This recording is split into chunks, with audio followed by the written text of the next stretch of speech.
So guys, just the other day, some news broke with regards to the murder of a child killer who was found dead in his prison cell. So if you don't already know, West Yorkshire police were called to HMP Wakefield, where 33-year-old Kyle Bevan was found dead. Bevan was actually jailed for life for murdering his partner's 2-year-old daughter Lola James in Pembrokeshire in 2020. The child killer was set to spend at least 28 years behind bars for the savage killing after inflicting a catastrophic head injuries on the toddler during a 6-hour attack. Lola's injuries were so severe that they were likened by doctors to a high-speed car crash with 101 scratches and bruises on her tiny body and evidence of weapons being used. So this young girl's death came months after Bevan moved into the home within days of connecting with Lola's mother. He had denied murdering her, but he was convicted. Now, he's been found dead in his prison cell, and 3 men have been charged with it. You got Mark Fellows, Lee Newell, and David Taylor. West Yorkshire Police said detectives charged 3 men with murder after the death of a prisoner at HMP Wakefield on Wednesday, November the 5th. So, who were the men who have been charged with regards to the murder of this child killer? So, David Taylor, not much is known about him. Mark Fellows will come on to in a moment. And then you've got Lee Newell. So, Lee Newell was a man, or is a man, that has been serving a sentence in prison since the late 1980s. He actually murdered somebody previously. Well, he's committed a couple of murders. Well, this, alleged 3 murders now. So in the late 1980s, he tricked his way into the house of a 56-year-old Mary Neal, who was his neighbour in Norwich, and he strangled her to death, and then he hid her body in a cupboard of her own before getting away with just £60. And then around 12, 13 years ago, him and another prisoner, they bound and strangled to death a fellow inmate, and at that time they got told that they're going to be spending the rest of their lives behind bars. So it was Lee Newell and there was another guy called Gary Smith, and they murdered a man who goes by the name of Subhan Anwar. And the judge at the time, Mr. Justice Jeremy Baker, said, "This is in reality no mitigating factor in either of your cases, and you will never ever be considered for parole." So basically what happened is Newell and this other guy, they followed Anwar into his cell in Long Lartin prison of Worcestershire, and with weapons fashioned out of a pen and a toothbrush before binding his ankles with tape and strangling him with his own tracksuit bottoms. Then basically they both decided to blame each other, but during that trial the jury decided that they were both culpable of the murder. Newell had not said why he'd killed Anwar, but the judge pointed out that there was a moral code in prison that included targeting those guilty of offences against children, and Anwar was actually serving time for killing a child. So yeah, this Newell guy has killed one person, killed another person in prison, and now he's charged with killing a third person. And also back in 2014, he was awarded £85,000 in damages after he was attacked in a prison yard, and he ended up losing his eye because he was assaulted by another double killer, Gary Vinter, in HMP Woodhill back in 2014, and Newell had claimed that the Ministry of Justice did not protect him, and they awarded him £85,000 in damages.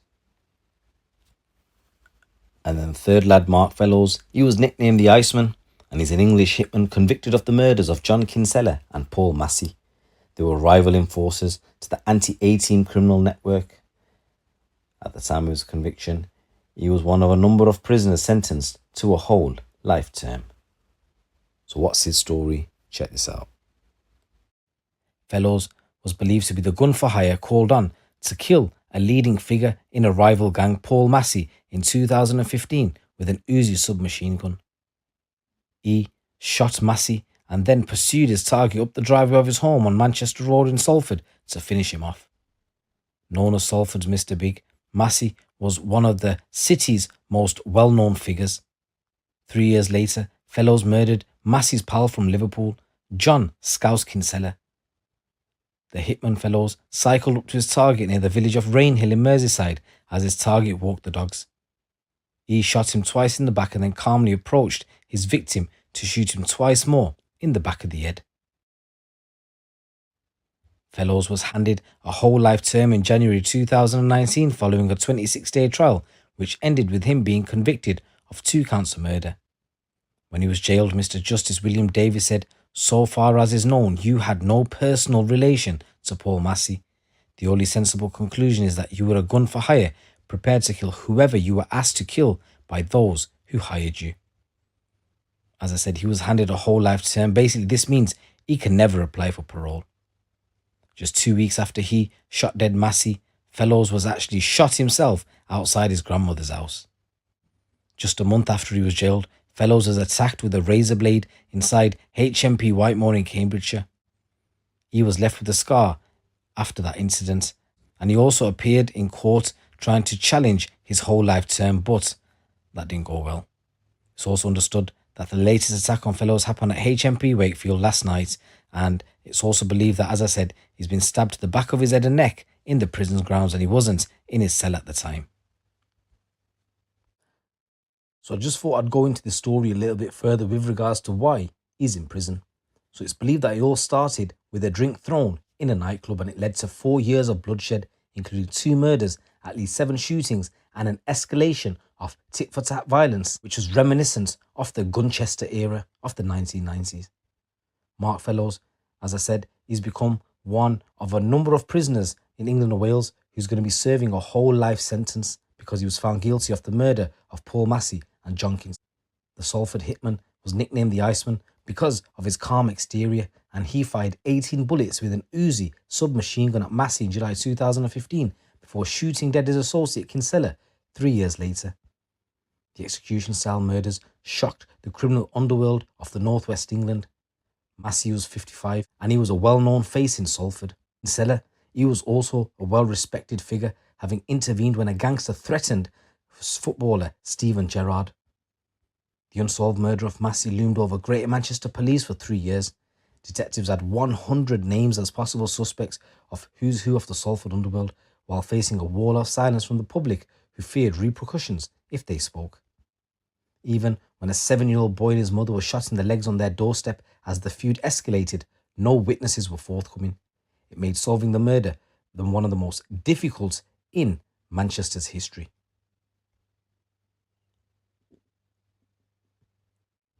DCI Carl Jones, who worked on the Massey investigation, described it as probably the most taxing and at times frustrating case he and his team had ever faced. He said, "When you have organised crime incidents, the obvious thing is people will not speak. You have the frustration of the victims' families who want us quite rightly to solve it quickly. It's sensitive and complex. It's so frustrating."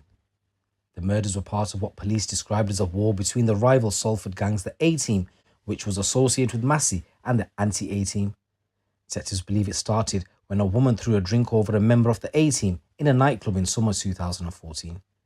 Months later, the roof of a woman's VW golf car was hacked off using a saw. The violence escalated into years of chaos as a shotgun was fired into a car, injuring one man before another victim suffered horrific injuries in a machete attack.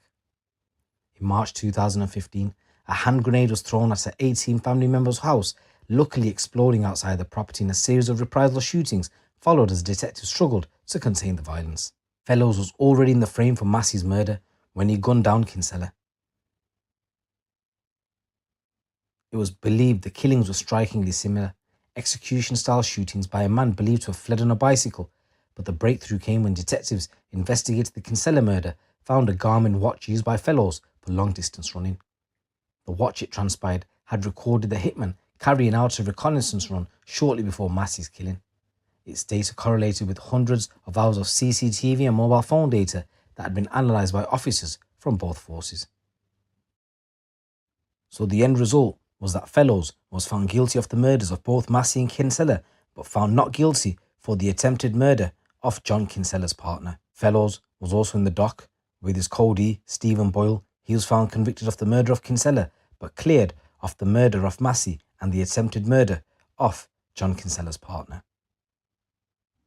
However, in October 2020, Fellows also went on trial accused of attempting to murder 2 men, Abdul Khan and Aaron Williams, who were associates of Paul Massey.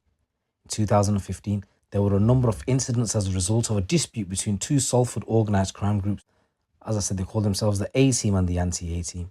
The incidents were all investigated as part of Operation Leopard, led by detectives from Greater Manchester Police's Major Incident Team.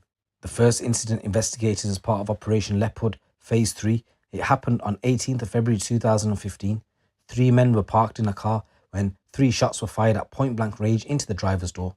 Police later found a hidden tracker on the Mercedes that they were in.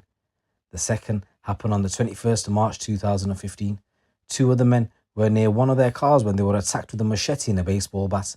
One of them was seriously injured and could have been killed if it was not for an off-duty nurse who administered first aid. Police also found a hidden tracker on that Volkswagen. The jury was told how both incidents were planned ambushes of members of the A-Team by members of the Anti-A Team. The key to the investigations were the forensic examinations of the trackers found on the vehicles. The DNA of a man who goes by the name of Aaron Parkin was found on one of those devices. Telephone analysis also linked Parkin to the purchase, deployment and monitoring of both devices. CCTV from Parkin's home showed Mark Fellows was there when the tracker was monitored in the lead up to one of the incidents. And following a 6-week trial, a jury found Fellows guilty of conspiracy to cause GBH in connection with that second incident where a number of men were attacked with baseball bats and a machete. And the other lad, Aaron Parkin, he pleaded guilty to 2 counts of conspiracy to cause GBH in connection with both incidents. And in November 2020, a judge at Manchester Crown Court sentenced Fellows to life with a minimum term of 9 years, even though he's doing life, and Parkin to 14 years.